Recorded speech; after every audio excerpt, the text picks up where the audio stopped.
যুক্তরাষ্ট্রের আসন্ন নির্বাচনে ডেমোক্রেটিক প্রার্থীর সমর্থক রবার্ট এফ কেনেডি জুনিয়র তার বিরোধী রাজনৈতিক দলের রিপাবলিকান প্রার্থী ডোনাল্ড ট্রাম্পের প্রতি সমর্থন জানিয়েছেন। শুক্রবার দেশের অ্যারিজোনা অঙ্গরাজ্যের ফিনিক্স শহরে সংবাদ সম্মেলনে এই কথা জানিয়েছেন তিনি। বিবিসি এক প্রতিবেদনে জানায়, শুক্রবার যুক্তরাষ্ট্রের অ্যারিজোনা অঙ্গরাজ্যে রিপাবলিকান সাবেক প্রেসিডেন্ট ডোনাল্ড ট্রাম্প নির্বাচনী সমাবেশের আয়োজন করেন। রবার্ট এফ কেনেডি জুনিয়র এতে যোগ দিয়ে সংবাদ সম্মেলনে দীর্ঘদিনের প্রতিদ্বন্দ্বী ট্রাম্পের প্রতি সমর্থন জানিয়েছেন। ৭০ বছর বয়সী কেনেডি জুনিয়র যুক্তরাষ্ট্রের রাজনৈতিকভাবে প্রভাবশালী কেনেডি পরিবারের সদস্য। তবে রাজনৈতিক জীবনের বেশিরভাগ সময় কেটেছে ডেমোক্রেটিক পার্টিতে। তবে এই দীর্ঘদিনের রাজনৈতিক সমর্থন ছেড়ে এবার রিপাবলিকান পার্টির ট্রাম্পের প্রতি সমর্থন জানিয়েছেন তিনি। কেনেডি জুনিয়র বলেন, নির্বাচনে আমার জয়লাভের কোনো বাস্তবসম্মত উপায় আছে বলে আমি আর মনে করি না।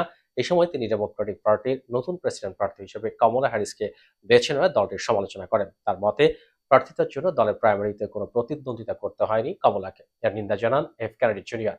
ডেমোক্রেটিক দলের প্রতি নানা অসন্তোষের কথা জানিয়ে বলেন, এসব কারণে আমি ট্রাম্পকে সমর্থন দেব। এদিকে নানা জরিপে দেখা গেছে ট্রাম্পের চেয়ে জনপ্রিয়তা এগিয়ে রয়েছেন কমলা।